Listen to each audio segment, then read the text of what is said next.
Hello, everyone, and welcome to another special edition of Sports Talk with Tonsoni, another issue of our journalism interviews. And with me today is Jerod Morris, the host and creator of the Assembly Call post-game show for Indiana basketball, assemblycall.com, and just overall digital guru with podcasting. He has been a friend of mine for several years from Texas that we have met through podcasting and video conferencing, and he's given some time tonight to talk about some journalism skills, but also some life skills that we think high school and college graduates should have. Jerod, thanks for having us. Share a little bit about how you have become such a podcast guy. Well, thanks for having me on. Thanks for this opportunity. Do I call you Mr. Tonsoni or Coach? Is there a proper way that I should address you? I've gotten so used to calling you Coach on the show. No, it was probably about 10 years ago that I started my first podcast. I had the opportunity to start a website called Midwest Sports Fans, which was just kind of meant as a little sandbox to learn WordPress and learn some online marketing because I had taken a job at a digital agency and I didn't really know anything about what I was about to do. I just got hired on to write some press releases. But there was an opportunity there, and so I wanted to kind of learn more about how you create content online, how you market content online. And I figured, what's the thing I like creating content about the most? And it was sports. And wanted to have a little niche for it, so called it MidwestSportsFans.com. And that kind of got me started on this path. And got kind of curious and about podcasting through that, and did a few test podcasts that I listen back to now and I cringe. But those failures were important. Getting that bad audio out was important. One thing has kind of led to another since then. And I've started a lot of podcasts, have stopped a lot of podcasts. The one that I've had the longest is the Assembly Call, which has kept going. And it's probably no coincidence that that's the topic that I'm the most passionate about, and have been fortunate enough to find two really great co-hosts, to kind of partner with me on that for, now going into our 8th season.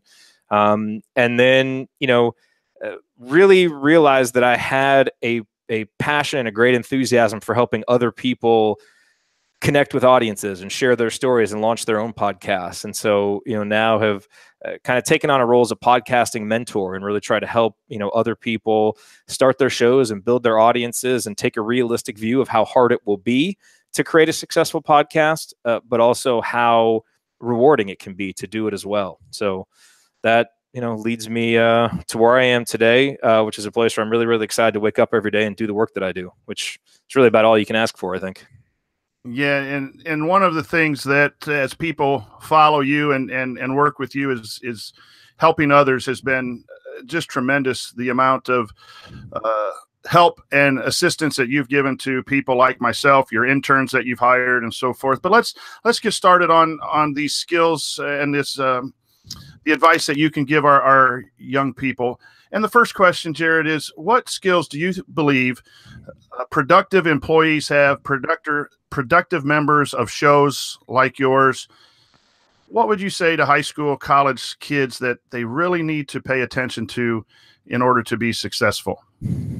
I think the number one skill that you can have, and I suppose you could debate whether this is a skill or not, but I think it is, because I think it's something that you can work on and get better at, is your humility. I think you really have to you have to care about the mission of the organization that you're a part of.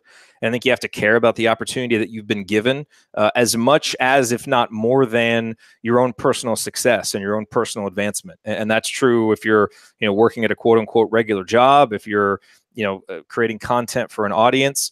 I think you have to understand your role in that and understand the importance of others and the importance of helping others and the importance of thinking outside of yourself and wanting to be part of something that's bigger than yourself, because that's how you achieve great things.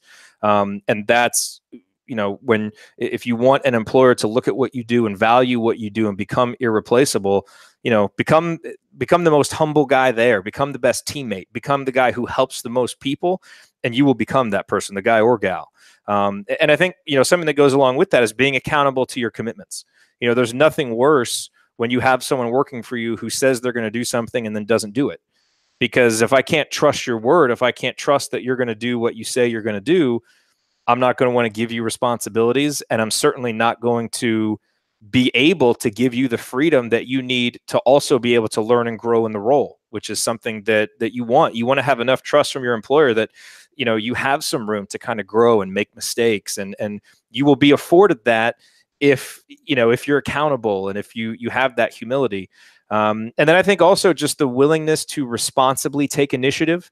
And when I say that, I initially, because I took some notes here, it's pretty easy to take initiative. Anybody can take initiative, but I think you have to do it responsibly, understanding the ideals of the organization that you're in, so that you don't do something that is completely, outside of that, but still take initiative for how can I improve things? How can I make things better for our customers or our audience, or for the people internally? And then finally, just curiosity. Be curious about what you're doing. Be willing to ask questions, because your willingness to ask questions isn't only going to help you learn more, but there are probably other people with the same question that maybe they're not that willing to ask it, but your curiosity will help get that information out there. So, and look, a lot of that, those are all kind of subheads under humility in a lot of ways. And so that's why I started with that one, because I think if you're going to be a productive employee, a good employee, that's the most important thing that you can have. Those are very good traits, and those are things that are not content. And so following up, there needs to be a certain level of knowledge in order to gain employment. But do you feel that maybe young people focus a little bit too much on what they know, as opposed to the skills that you mentioned, seem more applying their skills in ways that are helpful? Your thought on maybe what I call content versus soft skills? Yeah. I mean, I think we underrate those soft skills. I mean, I think if you have those skills, you'll learn what you need to know. Like if you're a content creator, for example, right? You may not think that being accountable to your commitments really makes a difference in how you're going to build an audience, right? It's only in how good is the article that you write. Well, that's not really true. The people that build great audiences are the ones who show up when they say they're going to show up.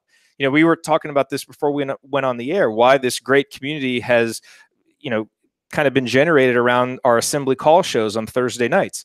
Well, I certainly think in part it's because we have interesting conversations about IU basketball, but a really big part of it is we just keep showing up on Thursday nights, and people know we're going to be there, and they respect that commitment, and they understand, we don't have to tell them how passionate we are about our content or about serving them as an audience. They see it because we're always there and we're always prepared, and so that's where that accountability is important. And if you are curious, that's why curiosity is an important skill, not knowledge of a particular area. But if you're curious, you will ask questions and you will learn, and you'll be able to apply something you learned here to something that you learned before and be able to think about things in a new way. So I think in so many ways, those soft skills, if you understand those and understand their importance and cultivate them and keep them top of mind, they really help prepare you for a very fast changing landscape, because it's not always clear what specific skill will be important in 3 years. But I can tell you that, being accountable to your commitments and being curious and taking initiative and being humble and knowing how to communicate, those things will all still be important. And if you can do them, you'll be fine and you'll find your place. Of those 4 traits, which one do you find in youthful employees or youthful interns to be the one that is lacking the most? Depends on the person, but probably the accountability to commitments. I think that, with interns that we've had, for example, where it's really worked out well, there's been just that basic accountability to commitments where you do what you say you're going to do, and you can make mistakes, but we can work on that. But at least you turn in the deliverable every single time, and I can count on that. And then I think, that just being able to do that should kind of be the minimum. That should be the bar. And then what takes it to the next level is that willingness to take responsible initiative. Will DeWitt, who, he was one of our interns on the assembly call and has gone on to, I appreciated my time with him so much that, I helped him get a job at the company that I was working for, because even though he hadn't necessarily worked in that environment yet, I knew that because of his accountability, because of the fact that he would always take initiative and help me out with things that I didn't even know that I needed help with at the time, that he would be able to thrive. And so, those are things that haven't always been the case with younger people that I've worked with. But when they are there, they really, really stand out, and just, they're so helpful, and they really help separate you. I believe that we innately have high levels of curiosity, and then I think it kind of goes away. I'm a little biased. I think sometimes schools help that, but I also think society and technology and all of those things kind of take curiosity away. Can we reteach curiosity to students, or is that something that's just you either have it or you don't have it? That's a really interesting topic. I've learned a lot about curiosity in the last 2 years since my daughter was born, because when you see just the natural curiosity that she has, and and reading and studying up on children, how I could do the best job for her, reading about just the natural curiosity that all children have, it's really eye-opening to the things that we do without even thinking about it that squash that curiosity. And so I, you know, I think your question is a great one. I don't even know that I would phrase it in that way, because I don't know that it's our job to teach curiosity. I think almost by trying to teach curiosity, we stifle it. You allow curiosity to flourish by getting out of the way and allowing people to be curious, and allowing people to make mistakes, and allowing people to have some freedom to pursue things that they're really interested in. And I realize, that can be, I'm sure, a very difficult thing at an administrative level for a school, because you're trying to corral so many different students, and you're trying to pass test scores, but also, create people who can think for themselves and are curious. How do you do that? And I know for me, thinking about her eventually going to school, that is one thing that worries me, because we try and here at home, like, have a very free and kind of open environment for her to explore the things that she's naturally interested in. And so I think the best way, to me, that I think to foster curiosity is to just remove the impediments to it. Because I agree with you. I think people are naturally curious, and it's suppressed by things that, either we're doing that we already know have proven to stifle it, or things that we don't even realize are having unintended consequence of stifling curiosity. As a businessman and an entrepreneur, when you look at schools, what do you think schools can do to teach some of these skills, like you mentioned, the accountability to the commitments, humility, responsible initiative, and curiosity? What do we do now that it is could be better, in your opinion, from your vantage point in the business world?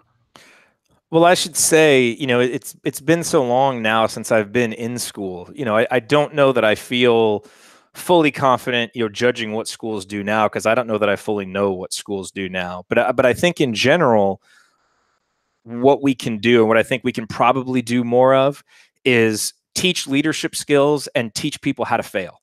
Because again, I think that's one of the things that stifles curiosity is, curiosity is about embarking on something new and learning something that's new. And when you do that, you are going to be faced with the fact that you didn't know something, which, may hurt your self-image, because, you thought you were smart in this area, or it may lead you to try something new and you're going to fail.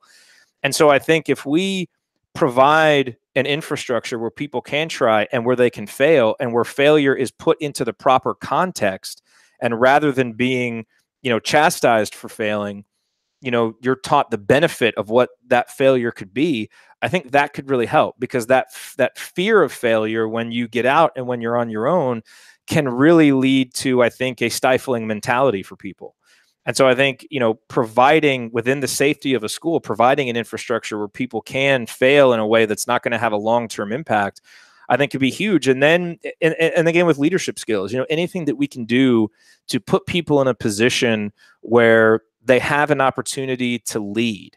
And even, and you might be able to talk better about this, but even if they're nudged a little bit in that direction, if they're uncomfortable with it, that's going to happen to you at certain points. And so being able to kind of be in that position, deal with some uncomfortability, but still have to lead and have to deal with failure, when you can do those things, it really prepares you for different roles that you're going to have, when you get out there into the workforce, or into, starting something on your own.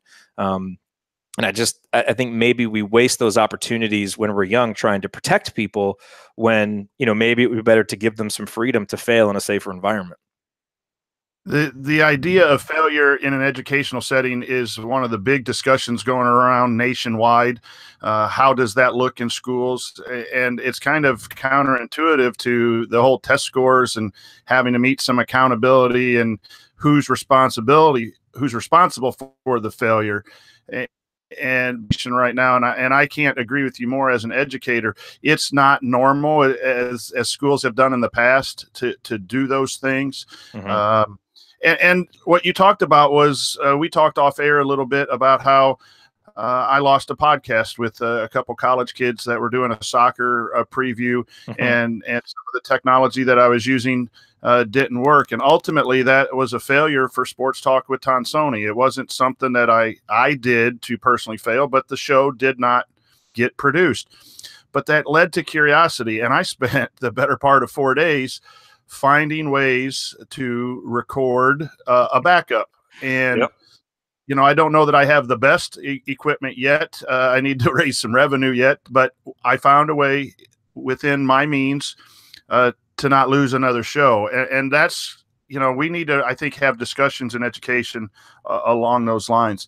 Mm-hmm. Staying with the school a little bit, the digital world is upon us, and the young people especially, and then old guys like me who just like digital stuff. But what skills along the tech line do you think high schools and college should really help the students so that when they get out in the real world, they are prepared as much as possible for the changes that are going to happen? You sent me this question ahead of time. I had a little bit of trouble coming up with tech skills. I did not have trouble coming up with other skills, because the first thing I wrote down is that tech skills might actually be a little bit overrated because they change. So, I do think understanding different forms of media, I think knowing your way around a microphone and a video and, how to edit, how to do some of those basic things, I think those can be helpful, because even as the technology pieces will change, some of the basics or those are going to stay the same, at least for a while. But again, this is where I think we come back to some other skills and skills about how to think about technology and how to use it in a strategic way can be even more important. Emotional intelligence is extremely important. Self-awareness, I think, is extremely important, because if you're going to be using technology to publish things and putting things out there, about yourself, you've really got to have some self-awareness for how that is going to look and what you're trying to project out there to the world. Communication skills, the ability to listen, the ability to understand basic copywriting principles, how to do, narrative writing. Those things are going to be important. And then, one of the most important things is priority and time management. Because I think one of the biggest challenges technology presents with us is there are so many different tools and so many different things we can do. The question is, what should we be doing, and in what order? And so technology, having a whole lot of technical skills, can actually get you into trouble if you don't have these other skills. And so I think those are important. But I think when you get out, it is so, relatively speaking, easy now to learn the tools, that it's the other stuff that really separates people and that is actually harder to learn, because the lessons, learning those lessons can be a little bit more difficult and a little bit harder to teach. You follow up on this. I hope this fits in right here. You sent an email back to me about how high school and college kids need to be more concerned with an audience than a following. Could you explain that? Yes. Please? So I think, you think about a following, people who follow you on Twitter, people who follow you on Instagram, and, you put out just kind of regular content and they like your content and they might share your content. And that's all well and good, but there's not necessarily an expectation. There's just a reaction. When you have an audience, when you're building an audience, an audience to me are people who have opted in to listen to or read or watch something you produce because they're interested in what you have to say. And to a certain extent, they trust that their investment of time in you is going to pay off in some kind of beneficial way. And when you sit down to create a piece of content for an audience, there has to be a lot more thought. There has to be a lot more care into it than just if you're putting something out for a following. Followings can be fleeting. And that's not to say that audiences can't be too, but they are much more set up to be loyal and to stick with you if you respect them as much as you're hoping that they respect you. And so, when you have an audience, you become kind of a mini publisher on your own, and you have to decide what is worth saying and how to say it. And you have to challenge yourself to go out and learn new things that you can bring to this audience. And so I think going through that experience and, failing with a very small audience in the beginning and learning from that and how you would do it differently, and also succeeding and understanding what succeeds and feeling that taste of, these people showed up to read something I'm going to write or see something I'm going to do. And I had to step up to the plate and I did it. There's a great feeling that happens there. But also there's a great fear when, you've said that you're going to put something out every Sunday and you sit down one Sunday and you don't know what to say, but people are waiting for you to say something. So do you just not show up? Do you, figure something out? Do you understand how to, put something out there that's, kind of B plus, even if you're, even if you only are feeling like you have C work right now? So I think you learn a lot of things that can be really helpful from that when you have both that responsibility and that opportunity of an audience. And a following, to me, is just, there's not as much of an investment there on either side. And so it's useful, but it's not, you're not going to learn as much from it as you are focusing on a smaller number of people that are really, really focused on what you have to say. One of the buzzwords that I use a lot is authentic audiences for our students. Typical students write for the teacher, and one person sees it and then grades it and gives it back, and even then, that can be beneficial. But I've really found that the more authentic the audience, the more I can really get to speak to my students. With the bracketology work that we've done, there is a huge care to try to be correct. With the writing that we're starting now with Sports Talk with Tonsoni, I'm talking about sentence fragments, and I'm talking about transition sentences, and kids who aren't good at English are listening to me. When we do the videos, they're really, if we're a quarter second off in a cut or a transition, some kids notice it, and they're really good at feedback when we watch these things, and self-criticism, self-critique. So how can we, in the education world, in the past, we've been lesson plan and curriculum and test driven, and it's out of our comfort zone to think about outside our school walls. And that's why I'm doing some of these interviews, to share with our teachers, and that to show that we can get help from people who are out there. How should we reach out, or how should we teach? What's available for educators out there for us to use to get authentic audiences for our students? Well, the idea of an authentic audience is an interesting one. I think what you're looking for is that authentic connection with an audience. And I think the way that you get that is by really understanding who you're talking to, and by understanding what their challenges are, what their problems are, what their goals are, and figuring out how what you know and how what you're passionate about and what you're knowledgeable about can fit into that. I think too often people put content out online and they think about only what they want to say, and they're thinking about it from a very personal standpoint, and then hoping that people flock to it to read it. And I think if you really want to build an audience over the long term, you've really got to think in a different way. It's not that you ignore the things that you're passionate about and knowledgeable about. In fact, this is where the self-awareness is really important. I think you need to take inventory of this, and you need to understand yourself, because if you're not going out and creating content about stuff you have a real passion for, you'll never stick with it, and then you'll never keep an audience, because showing up day after day is such an important part of it. But you've got to take that next step and then say, okay, these are the things I'm knowledgeable about and passionate about, and now let me identify the people I want to talk about, and how what I know and what I have wisdom on, or what I have an excitement about, can solve a problem or fill a challenge or fill a need that these people have. Because now when you do that, you become irreplaceable to them. You become a place that they want to keep going. And so, I think as important as it is, to learn about all the things that you just talked about and how to craft a good piece of content, those things are important in part because of the respect they show to the audience. If I proofread my article 3 times and make sure it doesn't have typos and that it looks well and that I format it good for the web so you have a good reading experience, I'm doing that for my audience. And subtly the audience understands that. And so, it's about how you present yourself and your content, how you communicate to the audience. And again, we go back to these soft skills. Understanding those things is what helps you build trust, is what helps you build a connection. And you may think, if you're doing a show about, basketball or sports, this is kind of a silly subject, right? Does all that stuff really matter? And I think it absolutely does matter. Because even people who are going to, content about bracketology, there's a need that they're looking to fill. They want knowledge. They want to be able to say the right thing at the water cooler. They want to satisfy curiosity. So this is where the emotional intelligence comes in, of understanding who you're communicating with and really being able to see things from their point of view so that you can fit into what they're looking for. Those are the things that I think we miss. Like the other stuff, it's not that it's easy to teach. It's difficult to teach, and it requires practice and all of those things. But sometimes we get so caught up in that stuff that we forget about the bigger picture, and that all these forms of communication are still one-to-one.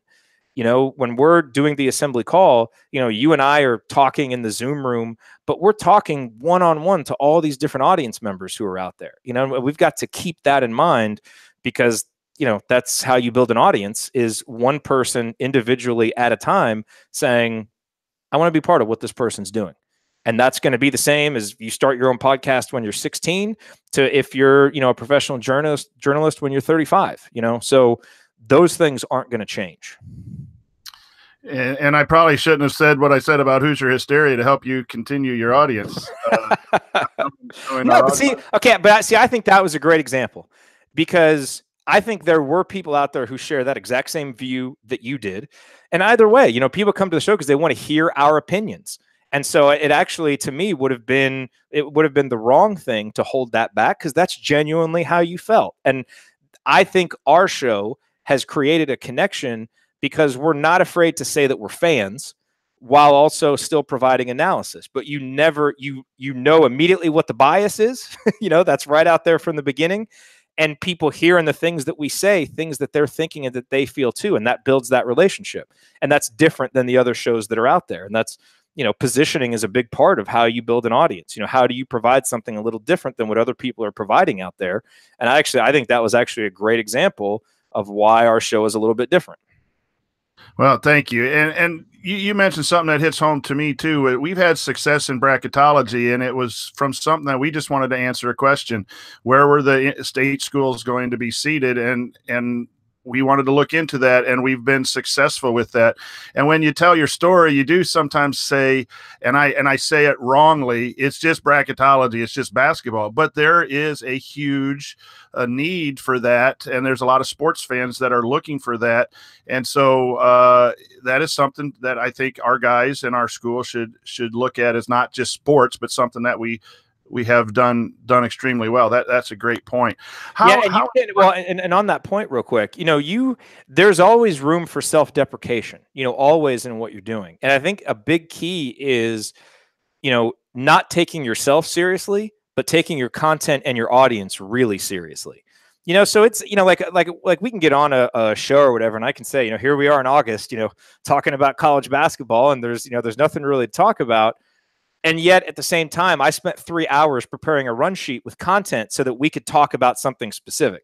And so the audience can kind of hear that. There's a little self-deprecation. It's kind of a joke. We all chuckle at the absurdity of this, but yet we all respect the fact that who cares? We still really like this, and we're paying attention. If we just showed up and didn't have something planned, people would see right through that. And it'd be like, okay, but you're making a joke and you're not respecting the content and me. So why am I going to pay attention to this? And so that difference between, not taking yourself seriously, but always for darn sure taking your content and your audience seriously, you can never lose sight of that. How important is it for people to be connected in today's world? There's some good things with social media. There's some tough things with social media. There's been a lot of benefits for me to being what I call connected, to meeting and discussing things from people that I rarely meet and rarely interact with. There's been a lot of learning. So could you share the importance of how that's helped you, or how you think that helps young people or anyone to be connected in today's world? Well, it's amazing because, we have the ability to any subject that we're interested in, that we want to learn about, that we want to dive into more. to almost instantaneously find all the other people in the world who are just as passionate about it. That's incredible. I live in Dallas now. If I wanted to, talk with someone about an IU game afterwards, there are obviously some other IU alums in Dallas, but like here in my neighborhood, I couldn't just go next door and, I definitely couldn't go next door because the guy's a Purdue fan next door. So definitely wouldn't do that with him. But, to be able to have that ability, it's like we opened up this community for podcasters. And to be able to have people from all over the world come in because they're really passionate about podcasting, and to be able to share their different perspectives and learn different ways that they do things, it really accelerates the ability to learn if you're truly committed to learning and if you're truly curious. The downside, of course, is that it's very easy to get yourself into bubbles where people only think and talk the way that you do. And so I think you have to challenge yourself not just to try to connect with communities where you share interests and where you share worldviews, but also try to get out and understand other ones, as difficult as that may be sometimes. So it's one of those double-edged swords, and it's one of those things where the greatest strength of something can be the greatest weakness. And I think that ability to connect around these topics we're passionate about that the internet has given us is, it's unlike anything. And it's provided me with so many different opportunities, but I always have to try to check myself and remember to try and go outside of those comfort zones, because if I don't, I will continue to learn how to be a better podcaster, for example, but it can stunt my growth in a lot of other ways. And ultimately, being a well-rounded person is still really, really important. This is Sports Talk with Tonsoni. We're talking with Jerod Morris of Assembly Call, a post-game Indiana basketball show, and he does a lot of other things as well. But we're talking a little bit about what skills young people should have in their toolbox as they get out of high school, college, and enter the real world. And we're very thankful for Jerod to be here. Podcasting, is it around to stay, or is it going to be something that has a shelf life and will be replaced by something else? And I know that's kind of hard to predict, but it's just been the last 3 or 4 years where it's really gained some steam. Is it going to stay around? Yeah, I think it'll definitely stay around for a while. At some point, it'll be replaced by something else, I'm sure. But at the end of the day, as long as people are listening to audio, there's going to be a place for podcasts, because people's desire to have content on demand certainly isn't going to change. That is becoming more and more the case. And so, whether it's called a podcast or whether it takes on some different format, who knows? Those things can change. But producing content that goes into people's ears, I don't think is going to change for a long time. And that's really where the unique opportunity for a podcast comes in, is that, you don't have to sit there and read it like a blog post. You don't have to watch it and listen to it like a video. And that gives people the ability to take podcast places that they can't take other content.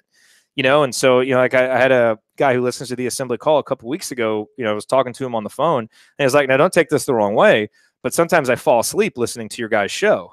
He's like, it's not that I get bored. It's just that he's like, it's going to sound weird, but I'm really comfortable with you guys and your voices. And so I'll fall asleep to it. And then I wake up in the morning and I rewind to make sure that I listen back to everything that I missed. People take podcasts when they're walking their dog, when they're working out, when they're doing the dishes, when they're taking a shower. So you have this great opportunity to be with people in intimate moments that other content can't go, other people can't really go. And so that's why, even though as podcast, listeners, we're not thinking about that, creating some sort of emotional connection, it just happens anyway. And so understanding how to craft content and how to present yourself in an authentic way so your voice comes across in that natural way that people just connect with, that's not going to go away. And that's at the heart of what podcasting is. So I don't know what it'll be called in 10 years, but the ability to, because, how long has radio been around? And radio is the same thing. It's the ability to craft something compelling that someone only has to listen to. So the mediums are going to change, but that skill, that ability is it's going to be relevant for as long as I can peer out into the future. Communication is so important in podcasting and speaking, and I cringe sometimes when I go back and evaluate my very first podcast and critique my speaking ability. But talk about communication skills in general, and there's written and spoken, but how important is it for employees, young people, to communicate effectively across all mediums? I mean, I think it's essential. I mean, what is there besides communication? Like, that's what we have. I mean, the point of any piece of content, the point of any product, the point of anything that we really do is to move people to action and to help people, do something that's going to improve their lives. That's why people buy stuff. That's why people listen to content. And at a fundamental level, that's all about communication. And so the basic communication skills of being able to listen and being able to craft a message and being able to be, economical with your words and being able to craft something, but also not lose yourself in the process so people can actually connect with a human across whatever the medium is. Those things are always going to be really important.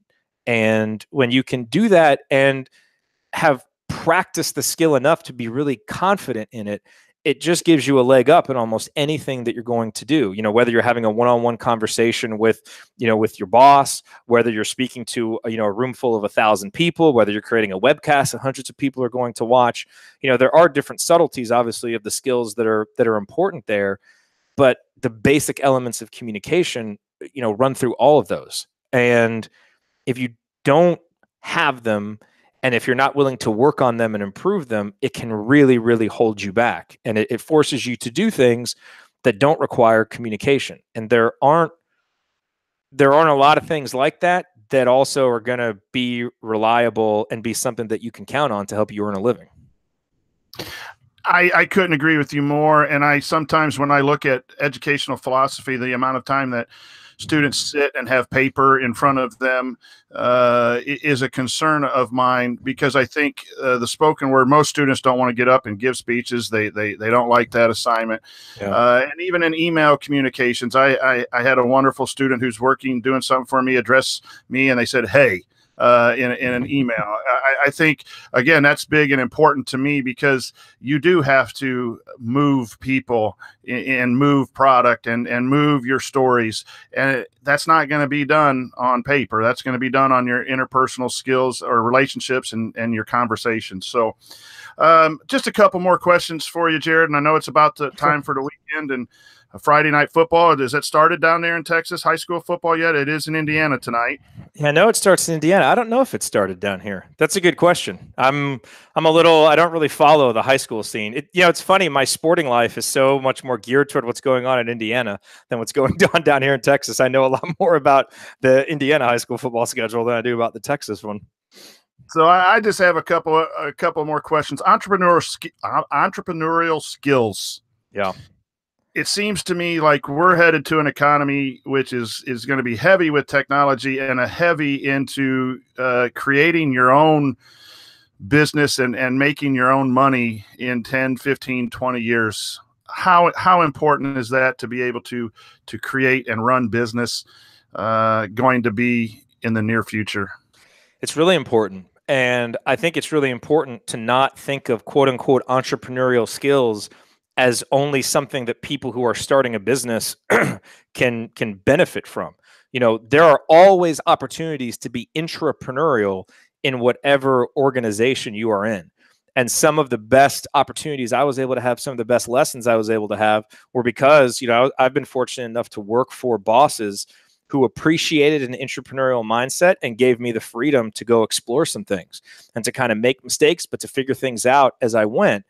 And I think the reason why they did that, and one of the skills that I've tried to cultivate and continue to try to cultivate is, because think about what are entrepreneurial skills? Like, you say that, and it's like we get these thoughts in our mind of people who work 100 hours a week and probably fast talking sales type guys and this kind of thing, and that's all well and good, but at its core, being an entrepreneur is about being able to identify opportunities, so problems that need solutions, and a willingness to identify or explore what is the most efficient and best solution, and that's where not having a fear of failure can really be helpful, because you're going to have to try stuff and you might have to fail 20 times, but then the 21st time, because of all that learning you've done, you've whittled out everything that doesn't work and you found the solution. And so, the third part of that is just the ability and willingness to both lead and fail. Because if you're going to be, entrepreneurial, by definition, you're probably blazing some new ground. You're trying out something new. You're exploring something new and leading. And so, all those things that I've just said right there, you can do that no matter what you're doing. You could do that at home. You can be, entrepreneurial in your family because you find, the best way to do the dishes and empty the dishwasher, and it saves everybody time. And you've identified a problem, and, and now you've developed the solution and you took the lead on it. So you can develop those skills anywhere. And, what happens is when you get a little bit older and you get out on your own, now you have the ability to just apply those skills in a way where the stakes are a little bit higher and people may end up paying you for stuff. But it's the same core skills, and so you can learn those and hone those. And it kind of goes back to that question you asked before, what can schools do? Give kids the opportunity to be entrepreneurial, to be intrapreneurial, to where the effort and the process and the mindset is what is lauded and what is graded, not necessarily the result. Because it might have just been, if you had a month-long project and, you said you were going to solve a problem and you tried 5 things and you didn't, well, that's not an F, because the 6th one might've been the one that solved it, like you did all, all the hard work there. And I think sometimes we get our incentives a little bit mixed up when we're trying to teach, now once you're out, in your 30s and you've maybe got some, some venture capitalists backing, you might have to show a little bit more results, but that's fine. Those stakes are different. When we're younger, we have that ability to go out and do that without so much at stake. But the skills that we learn, those we're still going to carry with us. But even in that situation, it's the process. And sometimes when you are backed and you have money and you need to show results, the process can be messy. You just have to get to a point where the results pay off your investors, right? Yep. So I like the idea of process. Don Wettrick, a teacher here in Noblesville, he's been running an innovation class, and he's trying to get that into a lot of schools. And students have been able to get patents and other things like that done inside school. I think the best thing that I heard from you, and this was really good for me, and I'm going to think deeply about it over the weekend, is it doesn't have to be about money and starting a business. No. It's not about being a business owner. It is about creating something of value where you're at, whether it's the home, whether it's inside the school, inside your classroom, inside the podcast, and those kinds of things. It's look for ways. And I also think, Jerod, those skills are really the humility, the accountability, the responsibility, the initiative, the curiosity, things we started the podcast on. Mm-hmm. When you do that, you're going to move product and move people to help you make the product. And again, eventually the goal might be for you to improve something or get paid for that. Mm-hmm. Let's wrap this up, because I think some of my questions, you've done a good job of bringing together the answers, and I just want to end with this. And I'm trying to find ways to encourage lifelong learning, and I think it goes back to that curiosity topic. I find the people to be most fascinating to talk to are those people who really want to continue to learn, regardless of how long they've been in a profession. Could you talk about the importance that that desire to learning has had in your career and your life, and again, how important it is for a lot of us out here in the real world?